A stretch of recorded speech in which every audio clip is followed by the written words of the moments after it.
Welcome to our first Calling Conversations. This will be a series of 6 conversations looking at different ministries. Our conversation tonight will look at chaplaincy. In our faith context, chaplains are people appointed by the church to work in all kinds of places outside the normal life of the congregation. There are chaplains in hospitals, workplaces, prisons, the armed forces, shopping centres, rural areas, colleges, universities and schools, to name but a few. In all these places, chaplains try to show God's love through offering care and support and by representing Christian values and beliefs. Chaplains share the great privilege of discovering what God is doing out there, beyond the church. One of the gifts which chaplaincy offers the world is a witness to the ability of a remarkably wide range of religious communities to work together for the spiritual well-being of the whole community. Chaplaincy has always been characterised by a common commitment to cooperation without compromise. In a world in which people are affected by growing emotional, technological, spiritual, monetary and physical pressures, the role of chaplain is invaluable. So I'm delighted that we're here tonight to consider chaplaincy in its own right. My name is Revd Becca Stevens, and I'm joined by a panel of chaplains to discuss calling and vocation. With me tonight are Revd Bryony Davis, who is a Church of England chaplain at HMP Leyhill, Revd Rachel Lewis, who is chaplain at Cardiff and Vale UHB, and Revd Delyth Liddell, who is the coordinating chaplain at Cardiff University, and Revd Andrew Webster, who is the chaplain at St David's Hospice. Thank you all for joining us. For those watching on Facebook Live, please do join in the conversation. We want you to be part of this conversation. Just post your questions and comments in the chat and they will filter through to us. I'd like to kick us off tonight by asking the panel to give an elevator pitch of who you are. Andrew, I'm going to come to you first. Would you like to start us off?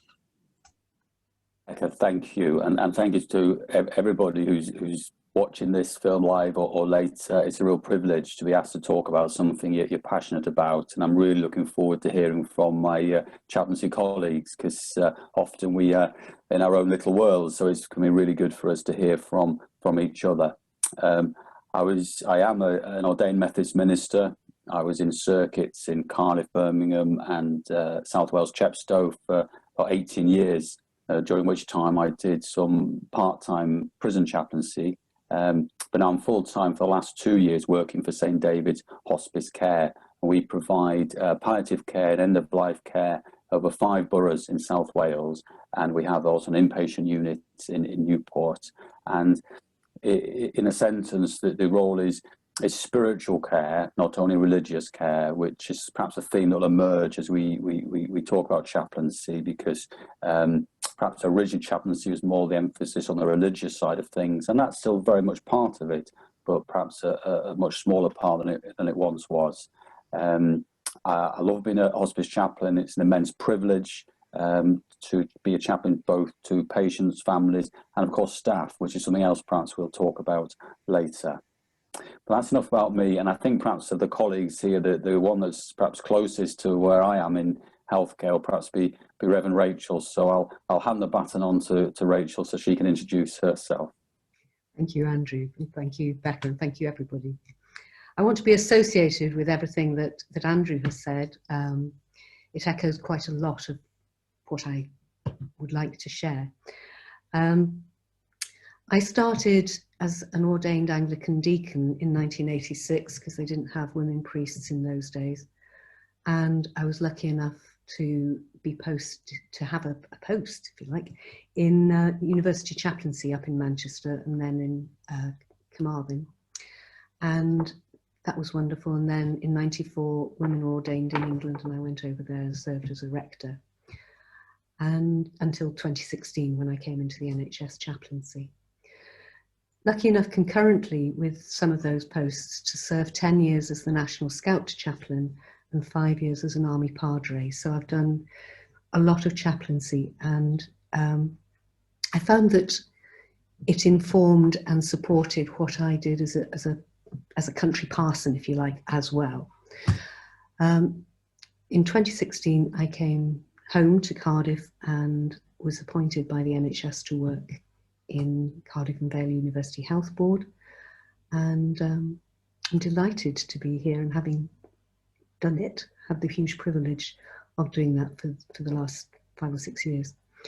And to pick up on that word privilege, what I am very fortunate to say, it's not meant to be jaded, but chaplaincy has allowed me to privilege what took me into ministry in the first place.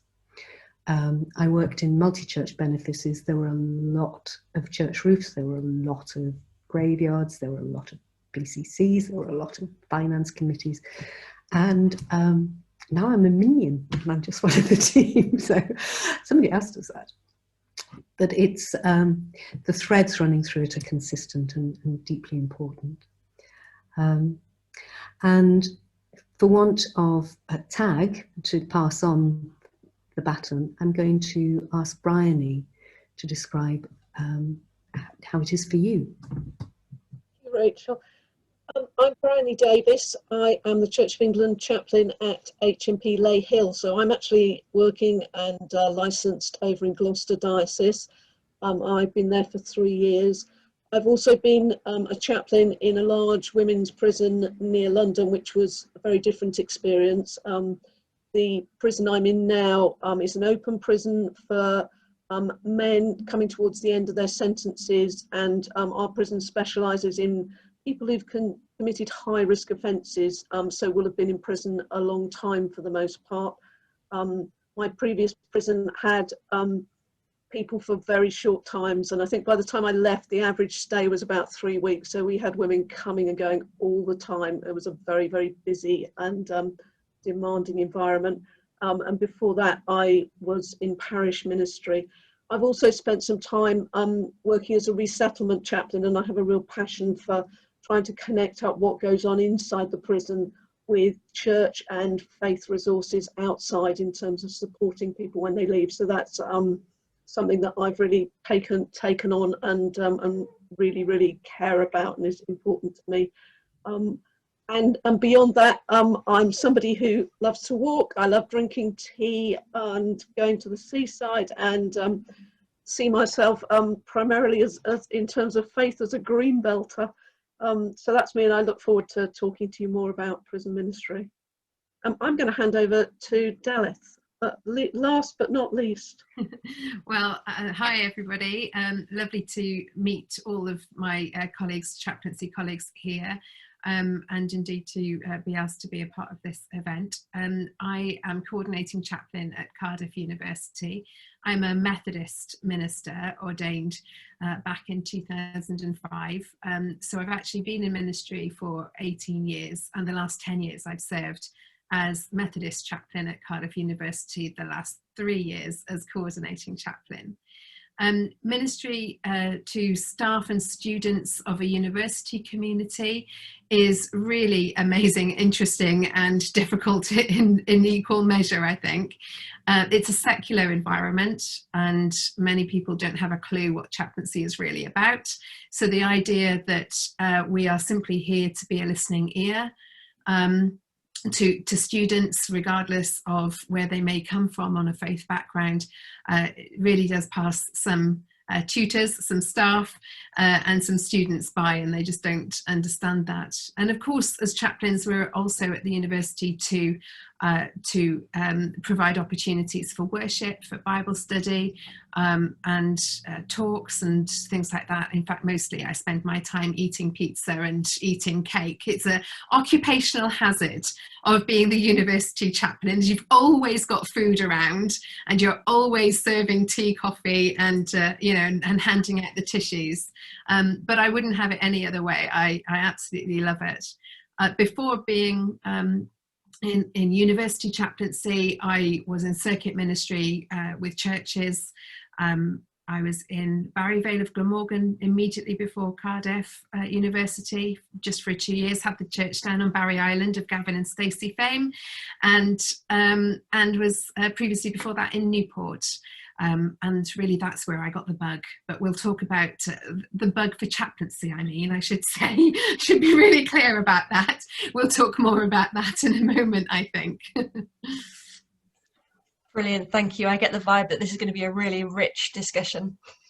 When I think about vocation, one of the statements that pings in my head and resonates quite a lot is a statement by Frederick Buechner, where it talks about how vocation is when our great gladness meets the world's great need.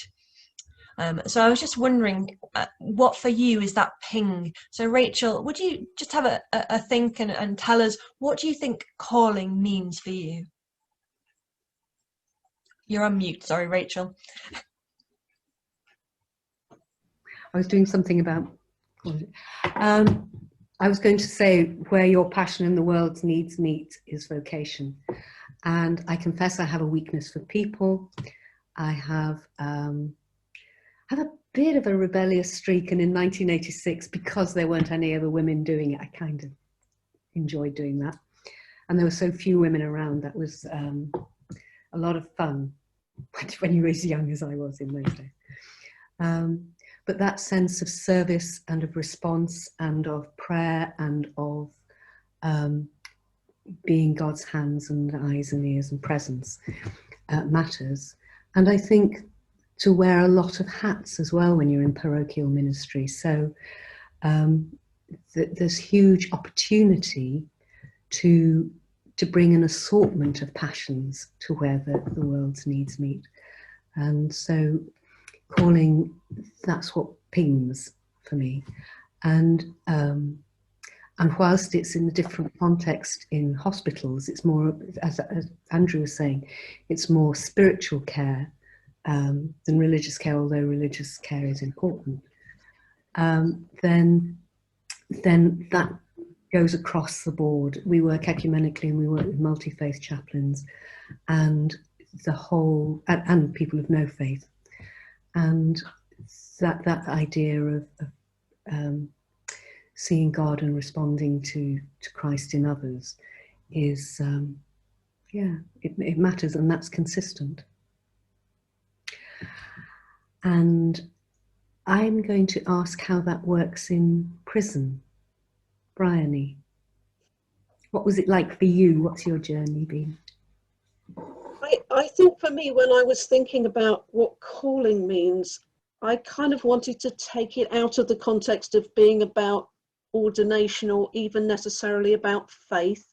And for me, it being something about who God's made me to be and the places where I'm fully alive and where I become who God has made me to be. So there's something about a bigger picture, and that calling is about all of us as Christians, even as human beings, of if you like, finding ourselves and living our best selves. And I guess for me, I felt like a bit of a misfit in parish ministry, and I had a sort of sense of God taking me in a direction, but it took me quite a lot of time to find a place where I belonged and where the different threads of my life sort of came together, and I found somewhere that I could use the gifts and the experiences I had in a way that felt authentic to me. Like you were saying, Rachel, for me, being part of a big secular organisation and just being available to people where they're at is a really important part of that calling. And actually for me to go into that in a way that's unagendered and to journey with them, whether they are somebody of faith or another faith or who share my faith, and whatever their situation, and it might be sharing real situations of pain or of celebration or of frustration, and of just being willing to be in that place with them and to listen and to witness to their experience, and I think to reflect back their value as children of God. And I guess in my environment, a lot of the people I work with feel like they have no value and that they're written off, and that in the eyes of the world they are irredeemable. And for me, that's a very precious place to be, and a very privileged place to be allowed to inhabit. It can also be an incredibly difficult and exhausting and frustrating place. But for me, and I suppose it seems like that is a calling, but it isn't my only calling. And I suppose I want to attend to other callings in my life, which might be around a calling to creativity or a calling to my family, and a calling to be holistic in how I look after my life, which kind of you have to do to feed in to what you're doing in these different environments that we work in with all the challenges. Andrew, what about you? What about calling for you? I'm not avoiding that, but I did see Del put her hand up, and so she's probably going to say I'm something. sorry, I missed that. No offense. It's just she's probably going to say something that I can pinch. So Del, you go. Thank you, Andrew. And yeah, it was probably too late for you to see Bryony. And I think I just wanted to come off of the back of what you were just saying, because when I was thinking about this question, which we had in advance, let's be clear, I actually came at it from a completely different angle. And you were just talking about that need to do something, whether it's creativity or whether it's your call to your family. And that's really where I came at it, from the question of what does calling mean to you? Because for me, I think calling is that feeling that you've got to do it and that you can't escape it. That feeling that it just won't go away, however much you try not to listen to it. When you pray, you sense it. When you read the Bible, the Holy Spirit lifts words up that make you think, oh, that's it all over again. You sense it in what people say to you. It can be confirmed by what they say to you, sometimes completely unknowingly. Somebody will say something that makes you think, oh, right, okay, God's been talking to you about me, hasn't God? Thanks, God. And in what they say about you in terms of your gifts and talents and where they might fit. So, yeah, I just was interested that you were talking quite, obviously both of you, Rachel and Bryony, talking quite personally about your own journey into your own particular chaplaincies. But for me, that I was thinking about what calling generally meant, and certainly for me, that was my sense of my call, both into ordained ministry and into chaplaincy. But Bryony, as you've said too, also in many ways in my daily life, in how I parent my daughter, and what hobbies and things I'm going to do in my life. So that's why I wanted to come off the back of what you said. Andrew, I thought it'd be good stuff, though. That is, I think it's not always a coherent, straightforward thing, and I absolutely endorse everything that we've just said. And I certainly, slightly less now, but when I was in prison ministry, Bryony, another thing that perhaps I think you did articulate, I heard, was it's Christianity is good news for everyone, but good news for those who most need to hear it. And that there is a bias in the gospel, and the bias is to the least and the lost and the powerless. And prison is, by heavens, full of people who are, I take my hat off you for sticking at it, because it's, it is challenging in a lot of ways, and trying to bring some light to dark places is real. It's interesting, and I think every Christian's called to ministry. Some chaplains are not ordained people, and it's not always a requirement that you be ordained.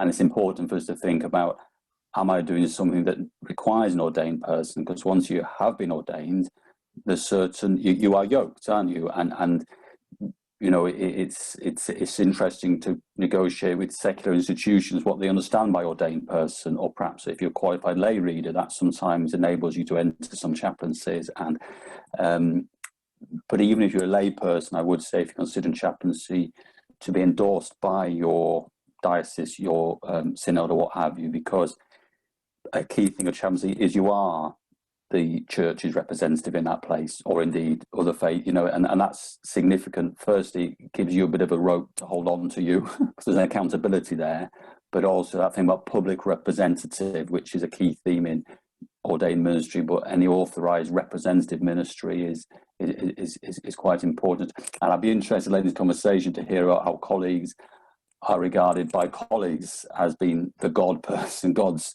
woman on the spot, as it were, or sometimes God's fall guy, or it's you are that. And in a secular society, so-called, to be the official God person or sky pilot or whatever it is they call you is really interesting and sometimes challenging. In terms of calling, I think it's really important for me to have always had a strong sense of inadequacy when you offer for ministry, when you do ministry. And I was just looking at the resurrection narratives. There's something about transformed woundedness, and all of who we are shapes the ministry we do, including the experiences that you didn't particularly want to have in life, but they often make you into the priest or the minister, the chaplain that you're called to be. And there's something about that.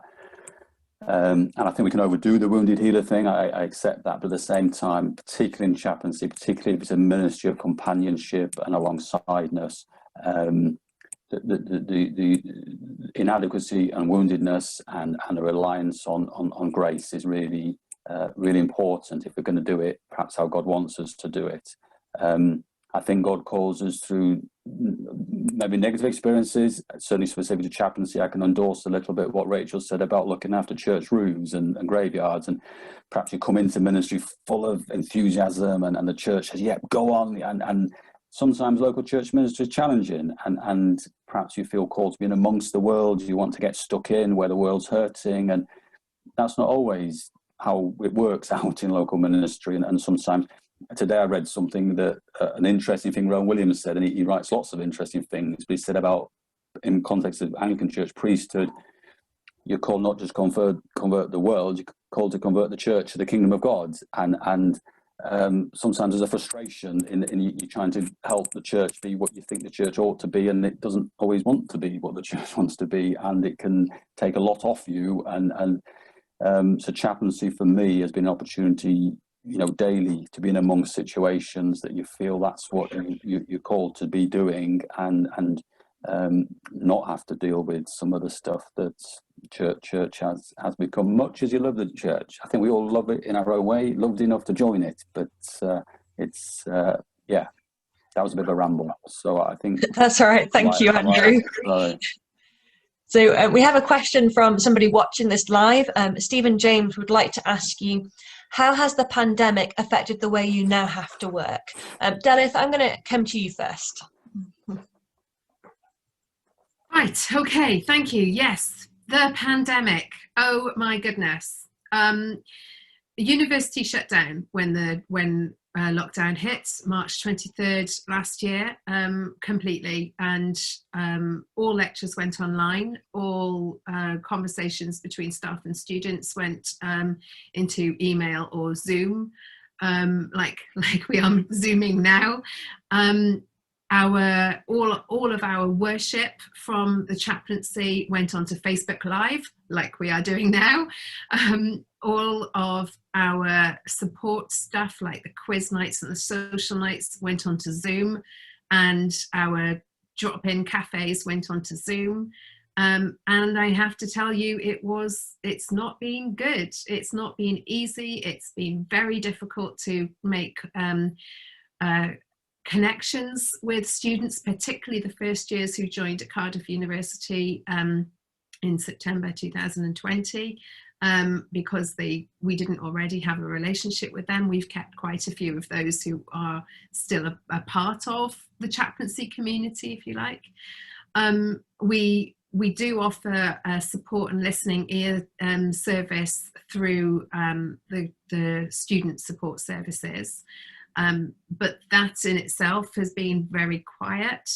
It's all been really, really frustrating as a chaplain, because I want to be out there meeting people. I want to be out there coming alongside people. I want to be walking through the university campus and just chatting.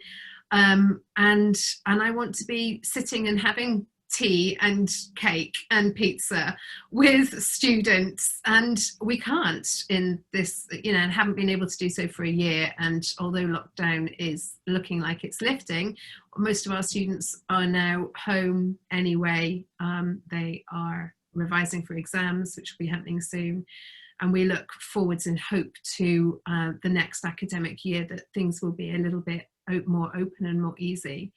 I think we're going to be asked a bit later about the joys of ministry. One of the joys for me is simply talking with a student and feeling that sense of what they're saying and how I'm responding is helping. Whatever it is helping. And that sense of God's presence with you in that is really important. And I've had a handful of those that in this last year where I've been able to walk with students, have a coffee out in the park, and walk with them, and that has kept me going with the idea that, oh my goodness, yes, I am still worth doing this as a chaplain. But I appreciate from my other colleagues here, I'm sure you're still at the coalface, but for me, we were effectively sent home and told not to set foot on campus. I wonder, because I know that you have been at the coalface, I suppose, Bryony, would you like to respond next to that question? I think for us, the sense of frustration, our experience has been very different. I think as a chaplain in an open prison, we've been really, really lucky because there are far less constraints and we have a lot of open space in which we've carried on seeing people throughout. My colleagues who are in closed prisons, I think the prisoners have had huge restrictions on what they've been able to do. They've really been in their cells a huge amount of the time, maybe out of their cells 3/4 of an hour a day or something, and it's been really hard for chaplains to connect. Churches in the community have been exploring the delights of Zoom services and streaming on YouTube and things. That doesn't happen in prisons. There have been some really creative things, but in a lot of prisons there is not the technology. We've had to rely on using our chapel for drop-in type prayer stations. We set up a labyrinth on our chaplaincy floor for individuals to use. We've had to do a lot of stuff on paper, but we have been able to see people face to face throughout. And I think the profile of chaplaincy has really risen during the pandemic. Obviously my prison officer colleagues have kept on working as well. Quite a lot of the other services like probation and psychology and things have done a lot more at a distance, and so it's really felt like we've been the ones who've been there to listen to people. There's been a lot of frustrations for prisoners in terms of the parole process has been much slower. They've not been able to do the things that they've needed to do, like go on home leaves or go out and do things in the community to demonstrate they're ready to go. Just because those haven't been possible in the pandemic, they've not been able to have visitors in, so it's been harder for them in terms of keeping in touch with family. So we felt like we've had a huge amount of pastoral opportunities and have kind of stepped into the breach. And I think there's a sense, I'm guessing this is the same in other chaplaincies, where we're people who stand in the gap, and if there's something that needs doing, we do it. So early on in the pandemic, we spent a lot of time producing sort of, crosswords and activities people could do in their cells, or, just trying to help people who couldn't go to funerals to participate when they'd lost loved ones, and just being the people who will step up to the mark when there isn't anyone else to do that, regardless of whether it's something of faith or not. I think also we've had more opportunities to talk and to support staff, because of course, staff have had bereavements in their families. Some of them have had the stresses of supporting family members who are shielding. That's a real challenge if you're, in an environment working with people and worried about the people you care about. So for us, there's been a huge amount of reinventing what we do, and we've worked really hard, but actually it's felt really purposeful and positive. And I think some of the things we've managed to do, we'll keep on doing. I guess, Rachel, for you, it must have been an incredibly challenging year. Yeah, I think for all the staff in the hospitals, it's been almost a different experience of vocabulary. So the vocabulary we use and the vocabulary of the experience we and they have been through is very different. Where you were talking, Dal, about the university shutting down, the hospital kind of opened up differently. A lot of the general stuff that goes on in hospitals, you know, the operations and the outpatients, and were put on hold. Huge amount of amazing rebuild in the stadium, the rugby stadium, so that became an overflow Nightingale hospital. So we were involved in covering that when necessary as well. And it did evolve. It was quite different in terms of what we did. We still were there for people going through trauma, people going through fear, people going through sickness, people at the end of their life. As you were saying, Bryony, no visitors. We had families couldn't come in where people were having to live with bereavement. Some folk hadn't seen their loved ones since they were taken into hospital, and then weren't even able to go to the funeral afterwards. So lots of hugely sad and painful experiences in so many families. And in a way, although it's better these days because we've evolved various coping strategies, there is still that sense of not being able to touch people, not being able to spend time with them. We can't either, by the way. Any touch that happens, and it happens rarely with the chaplaincy, is through latex gloves. Anything we say is through masks and visors, and now those great big sort of hood helmet things, which are amazing. We do a lot of work with staff, just encouraging them and supporting them and trying to have a place for them to be and to rest. I think particularly with the ITU staff who would do 12-hour shifts in the most enormous amount of kit. You'd have your scrubs, you'd have your gowns, you'd have your masks, you'd have your hats, you'd have your these masks, you'd have the gloves, you'd have the visors, you'd have your name written on the outside. And that was hard enough to go in as a chaplain. But when folk are in it for 12 hours at a go, I have such huge regard and admiration for them. Because it was dangerous. You know, we didn't know. You can't see germs. And whilst they were incredible, they were loyal, they were faithful, they were professional, absolutely. They were doing not just 1 12-hour shifts, but as part of the ongoing care that they would normally give. And it was costly. It was costly to them, it was costly to the families. And so the cost in terms of human suffering and tragedy became very clear to us. And so that was how it was then. With the second outbreak, that seemed as, you know, as difficult, but in other ways. There wasn't the same excitement and being clapped, there wasn't the same support, there wasn't all the rest of it. Saying that, there was the same dedication, there was the same energy, there was the same calling and response. The creativity that has come out of it includes partly the structures we put in place to support one another in terms of psychiatric care and spiritual care and availability for the staff and for those who are ill and their families.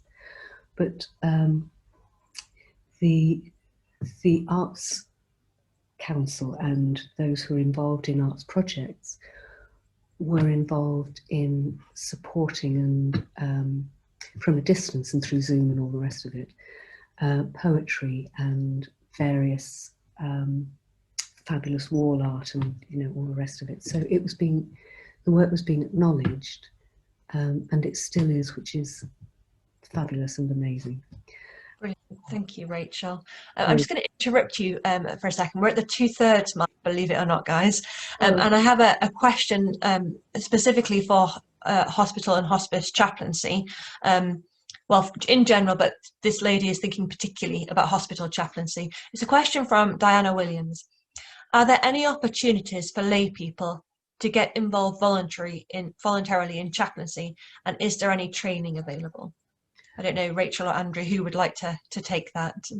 I'll do it very quickly, and then Andrew can do the rest of it. With us, none of the volunteers are coming in at the moment, sadly, because of health and safety. We do have chaplaincy volunteers, and we're very, very grateful to them for coming in and being available, and particularly with the visiting and working as Eucharistic ministers. That, from our point of view, matters deeply. There is training. There's the training that comes from the chaplaincy team, and then there's the training that goes with working for the NHS as well. So yes, please come, Diana. Bring lots of people with you.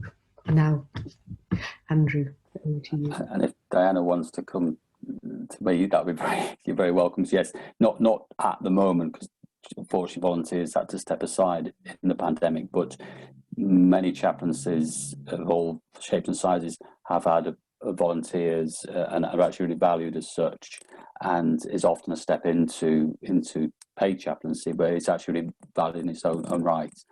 In terms of the pandemic, it wasn't as intense as it was, I know, for people like Rachel and the colleagues there. It's more perhaps things like if you've got a terminal diagnosis, if you've only got so long to live, you probably didn't want to spend it that last year on lockdown, and we've been to be isolated. Once you live in, if you're a palliative patient, isolations are absolutely cruel. It's you know, and that's been a real challenge. So we try to reach out to patients. We've set up Zooms and befriending and what have you. And sadly, you know, unavoidably, but appointments being cancelled, appointments missed.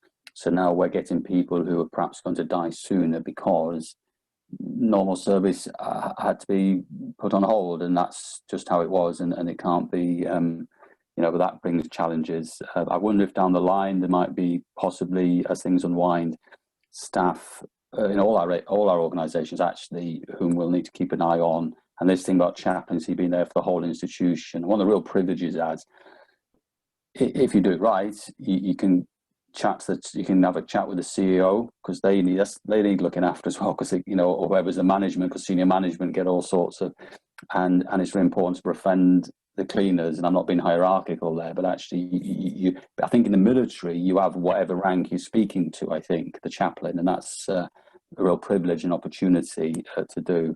And the other thing is a good bit of theological reflection never goes amiss, and it's a real challenge, isn't it, to be able to speak deep things in language that normal people understand, not just other theologians. And I think the pandemic's given cause to lots of deep reflection and theological reflection, and perhaps in all our disciplines there's a real chance, not just in pandemics, to really ponder deeply our theology. So in our case, in hospices, mortality and finitude and fragility, and these are deep things that we often have veneered over, that have been rising, and there's real opportunities there to share our, you know, part. And if I'm learning anything in chaplaincy, it's to really trust what we're saying, calling, and that yes, we do lots of diverse, interesting, creative things. That's really important. But sometimes we felt the pressure to be a counsellor, and we certainly have counselling skills, but we're not counsellors. You have pressure to be all sorts of therapist type things, art therapy and music therapy, all good stuff, but we're not. If you're a chaplain, that you bring something that only you can bring, and that's sometimes, because it's not easy to measure, it doesn't always appear on the balance sheet, it's not always, we sometimes feel the need to justify our existence, and sometimes we just have to be vulnerable and trust our calling, that, you know, this is what this organisation most needs is this, because, and I'm not the only person, that's you're there to draw that out. So because I think institutions have a spirituality, I think an institution's got a soul, and it can lose its way, and our role is almost a bit grand, as no, but to be prophetic and try and remind the institution, whether it's a secular or not, what it's trying to be and what it's trying to do, and that's maybe an ethical dimension that chaplains bring to an organisation. Brilliant, thank you, Andrew. Can I just leap in and say prisons also have volunteers in normal times and provide training, particularly around boundaries and risk and looking after yourself. But it does involve quite a serious commitment, because you do have to go through a security clearance, which is a kind of tedious online thing. But for people who are interested, we're very willing to look at that. Brilliant. So there you go, Diana. You've got Rachel and Andrew who'd be very willing to have a conversation. And if you felt called to prison chaplaincy, Bryony would too. But Andrew's making come hither motions. So hospice ministry, have a think. So we have had another question, and I wonder if you could all briefly tell me what made you decide on your field of chaplaincy. So Delyth, I'm going to come to you first. Thanks. I think in many ways it's what I fell into, and that was my first appointment as a church minister. I was also appointed to just half day a week at the Leyhill campus of what is now the University of South Wales, and so I loved it. I just absolutely loved it. I loved talking with students, and I loved building the work that we were doing then in conjunction with St Paul's Church in the centre of Newport, with students, and the setting up of the lab, which is in Monmouth Diocese, obviously. I was involved with that, and I just absolutely loved speaking to students, supporting students, engaging with their concerns, their passions in life, their worries, their loneliness sometimes, their bereavement sometimes, their falling out with their mates sometimes, their, all of that kind of stuff was really excellent for me. So I actually I had a word with my district chair as I was leaving that appointment to go on to Barry, Vale of Glamorgan, just saying, oh, I really, really love that university chaplaincy role. And if anything comes up that you think I would be appropriate for, the chaplain at Cardiff had been there for years and wasn't planning to go. And I knew that. I was like, but if ever anything comes up for chaplaincy at university, I'd be quite interested.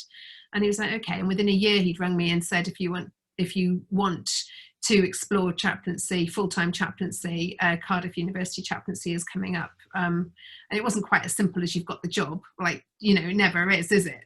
But I had to make decisions then to leave my current position as a circuit minister and go into what we call stationing. I'm boring you with Methodist processes now, but anyway, I put my trust in God at that moment, and told the church that I would love to work in Cardiff University chaplaincy. I've got no idea if I've answered your question. Actually, I've lost my thread. But maybe the question was, what made you decide on this field of chaplaincy, or your field of chaplaincy? Yeah, and that's how I ended up. That's how I ended up where I'm at, and I haven't left yet. And who knows what will happen?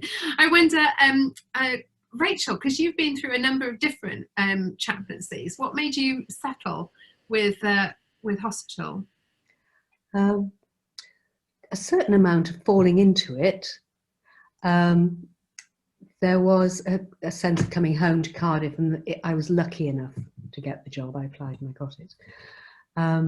I'd done 30 years as an ordained Anglican priest under orders and under sort of managing communities and churches. And so when the opportunity came to, as I say, privilege what took me in the first place, which was being there at points of, we've mentioned it before, a lot of you have, of significance, deep significance in people's lives. It was extraordinary, is extraordinary. And so, yes, I think all of that. And yeah, I love it. It's tiring, and there are on-call moments and all the rest of it, but generally it is deeply satisfying, and it helps the praying and the links that I have with colleagues in churches and across the spectrum of ecumenical interfaith churching, in that we pray for and care for each other through the communities. So that prayerful network seems, you know, to resonate almost more deeply, but more opportunity for it. But thank you for asking. How about you, Bryony? What drew you to to prison chaplain? See. For me, when I was a curate, we had a day when we got taken to a young offenders institute and a category C prison in East Anglia, and I came away from that thinking, yeah, no way am I doing that. Far too upsetting. I'm far too middle class. I haven't got the life experience, and so I was absolutely confident I would go and be a parish priest. Hopefully, do something a bit radical and interesting, and I did some parish ministry. To an extent, I found it frustrating. I think my heart was always on the margins, and kind of, especially, you know, being in a Surrey church, there was a kind of, that felt a bit difficult. I then got ill and actually needed to work part-time, and that's really hard in parish ministry. And friends had talked to me about chaplaincy. A number of friends had said, oh, you'd be great as a prison chaplain, and I just thought, no. And because I'd started life as an occupational therapist, I was looking more at hospital chaplaincy. During this, my husband retrained as a probation officer, and that kind of brought the criminal justice system into our home. And a job came up in prison chaplaincy, and I thought, well, it's a full-time job and I only want part-time. I won't get it. I haven't got the experience, but I'll apply because I don't want to regret it. And went for the interview. It was the most challenging interview of my life. We had to do role plays. We had to print all sorts of stuff. I was gobsmacked when they gave me the job and just said, yeah, whatever hours you want. And I went in, and at that point, I'd never even set foot in a prison and looked around, and went into it with fear and trembling, really. And if I feel, you know, if I describe a sense of calling, it will be a retrospective one of actually discovering that this was the place for me, and actually lots of threads of my life, of my early adult life, of being in an incredibly dysfunctional church, or a very loving but quite dysfunctional church in London, where people had so many different problems, of being an occupational therapist and having trained in mental health, and of my own experience, really, of the challenges of life, and just finding that actually being alongside people who had experienced the most, you know, trauma that I could never have imagined, of you know, lives that I couldn't have imagined, but finding that I can love those people, and that actually I do have something to offer. And I think one thing I would say about prison ministry is, in some ways,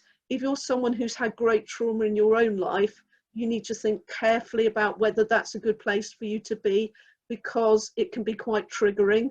And actually, for me, coming from quite a secure background, I can hold people in their, you know, the real terrible experiences that they've gone through, and somehow that is reasonably sustainable. And so, you know, I can look back and think, gosh, there's so many ways that this is a good fit for me, but going into it, really, I had no idea that that would be the case. And I guess it was just, well, they've offered it to me, and I hope they and God know what they're doing. And at that point I went, well, okay, I can do prison, but I can only do it with women, which is a bit funny now, isn't it? Because I'm now working with men. So, Andrew, what about you? How did you end up in your situation? I'm just loving hearing your story there, Bryony, and the fact that, and rightly so, we reflect and think deeply and test callings, but then sometimes it just happens. You're the right woman in the right place, and God says, this work needs doing, and you know, and despite everything, God, you know, it's so always leave room for that. I would say, when we talk about calling, that and circumstances are part of it. For me, I comes to the natural end of my appointment.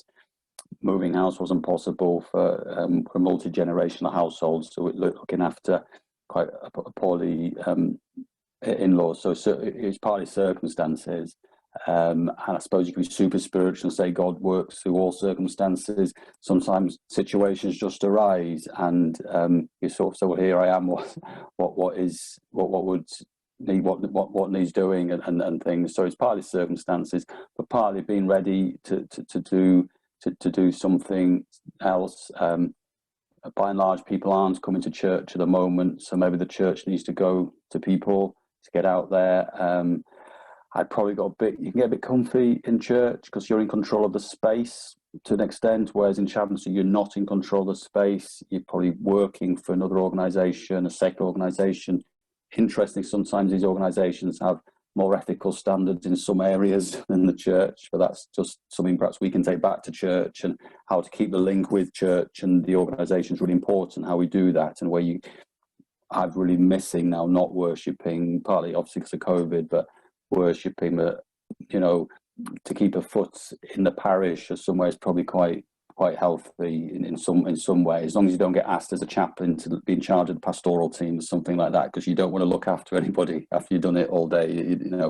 Do something else. But sorry, I'm rambling again. But it's partly circumstance, but then partly I think after 20 years in ministry, I was probably ready for something else, and it just fitted. And perhaps everybody can identify with it in ministry times when you've been breaking the bread at the Eucharist or doing a funeral, and you just have that sense that what you are doing is what God wants you to do. And there's perhaps other things you could do and God doesn't mind. To be honest, we can over-aggrandise the sense of call, like, dear God, tell me what I want to do, as if God's really worried about what Andrew Webster, because God doesn't mind. Because God, it's unconditional, isn't it? It's grace, nothing to earn, nothing to achieve, nothing to prove. It's all an outflow, isn't it? Calling is a response of gratitude, and we can overdo the send me to which postcode or whatever. Sometimes it's just, well, where you are, let's do our thing here for the kingdom where we are, because it's God's kingdom, it's not ours, is it? So yeah. Absolutely. Thank you, Andrew. We're running a few minutes till the end of this panel. So I'm just finding it fascinating that you're talking about falling into this role, and yet chaplaincy is very much ministering in the gap, and you've fallen into the gap, which is fascinating that God's called you into that. And I think that's absolutely fantastic.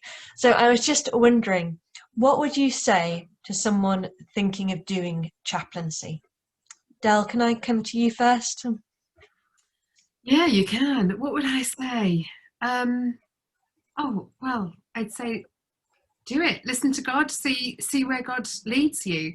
The absolute privilege of walking alongside somebody in sometimes their most awful moments, because that's why they've called you, is just so amazing, to be God's comfort and peace in that environment. So, university chaplains, we haven't really got into it, but sometimes we get called to some pretty awful situations, sudden deaths and things like that.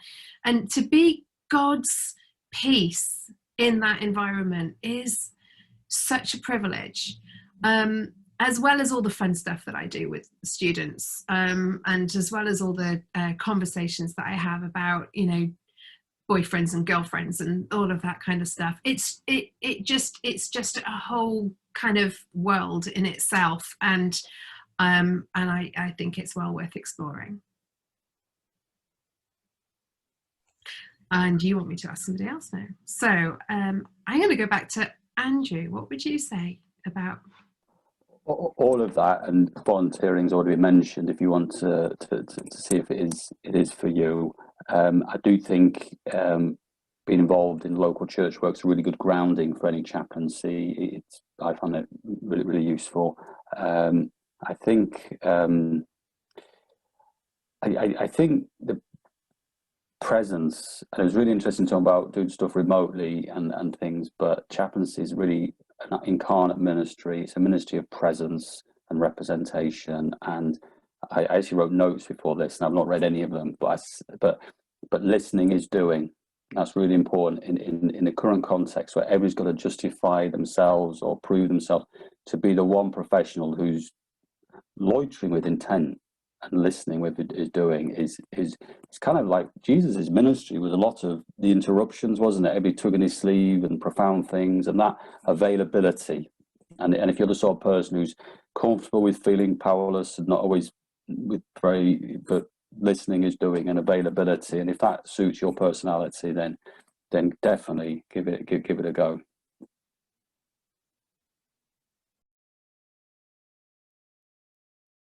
Sorry, I'll pass that on. I'll go back to Bryony. Sorry, you're summing up words. Sorry. I would echo a lot of what you've said about being prepared to listen and to hold situations that you can't solve, or to be with people in pain. I think for me, you have to be somebody who has a particular sort of confidence in your faith, and that's about being able to be confident in your own faith, but welcoming and encouraging and inclusive of those of other faiths, and to be able to work well as in an interfaith team, which for me is such an exciting thing to do, and to be confident enough in your faith not to have to ram it down people's throats, and to believe that as you journey with people and as you just listen to their experiences and reflect to them what they're going through, that God will show up, and that you don't need to push that, and you can be really comfortable in that. I think probably in all our chaplaincy roles, that's a really important gift that you bring. And if you're somebody who is really keen on correcting people on their theology or directing people down a particular path, maybe chaplaincy isn't for you. And it seems like all of us share a thing where we sort of are surprised to have become chaplains, or it sort of just happened. And I guess there's a being willing to be open to where God leads you, and being prepared that if you say to God, yeah, not there, you'll probably end up there. So that's kind of a dangerous place to be. I've really enjoyed also listening to everybody's reflections and feeling like even though we're in really different contexts, we share a lot. Rachel, what about your final reflection? I think it comes back to saying your prayers, really. Just say your prayers and know that as people of faith, as anybody of faith, it's not about being good, it's about being loved. Know that you are absolutely loved, and you won't just share it, you'll just show it. I love that, and I love the listening is doing as well. I'm actually a volunteer chaplain with Andrew at St David's Hospice, and he might not remember this, but Andrew, you told me a story once about a chaplain who'd gone in to see a patient and had taught to her about faith, and at the end the patient had said, all I wanted to do was for you to hold my hand. And that stayed with me ever since you told me that, and I have endeavoured to do the listening is doing since you've shared that story with me, because it was so powerful. And I respect all of you for all your chaplaincy work. I think you're absolutely fantastic.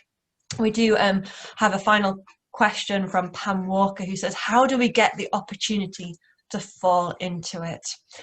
Would one of you like to try and answer that question? Who's going to hit the unmute button first? Delyth, okay, go for it. I think Rachel sort of answered it in her closing words. It was simply pray, be open to opportunities, and obviously in whatever context you're in, talk to your minister, your priest, your area, and look for the opportunities. I've just seen another question there, if I might quickly answer that, about opportunities to volunteer in university chaplaincy, because I didn't answer that one. We don't at the moment, but it is something I'm looking into, and I think it might be something that we might look to do in the future at Cardiff.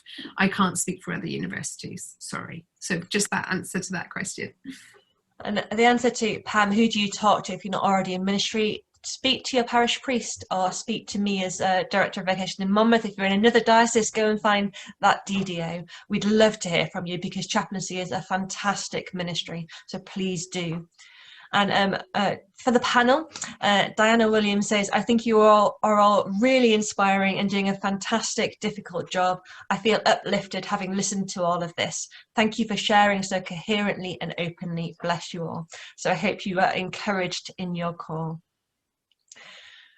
Just one final question. Could you all recommend one resource to somebody who's thinking about chaplaincy?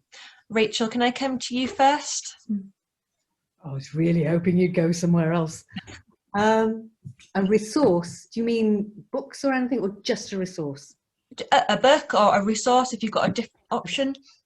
I think have your networks in place, have your support and your own petrol going back in place.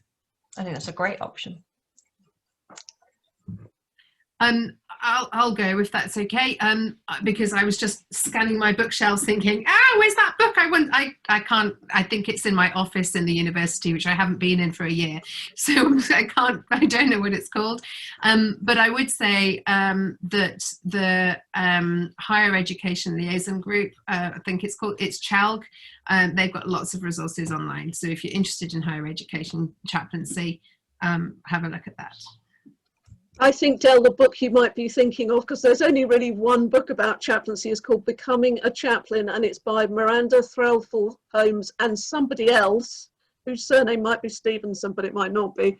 And that gives it it's very accessible, lots of stories about different sorts of chaplaincy, so definitely read that. Also, this week in the Church Times was articles about lots of different chaplains, and I'm sure you can pick that up online. I can't remember what it was called, but I'm sure if you look up chaplaincy in, it was either last week or the week before's Church Times, that has stories about the works of different chaplains, and I think particularly was reflecting on during the pandemic. Andrew, do you have a resource? Endorse all of that, and there is some literature on hospice chaplaincy if you want to be specific about that. There's quite a lot of literature around now about dying well and things, but in general chaplaincy, and I don't want to sound, I'll sound silly and pious. The pious bit is you are the best resource that you bring, but also get a good hobby, because that gives you something to talk about. So get an interesting and varied hobby, however eccentric. Be a bit eccentric. That's the key thing. Yes. Brilliant. I love that. So I'm going to assume that all of you have an eccentric hobby now. So I'd love to find out about them at some point. So we're coming to a close now, and I want to thank all the panel for their time and that rich discussion. I hope all those who are watching have enjoyed the conversation as much as we have. So the next call-in conversation will be looking at pioneer ministry, and that's on Tuesday the 25th of May at 7 o'clock. And please do submit any questions you have in advance, as we would love participation. But for now, good night and God bless.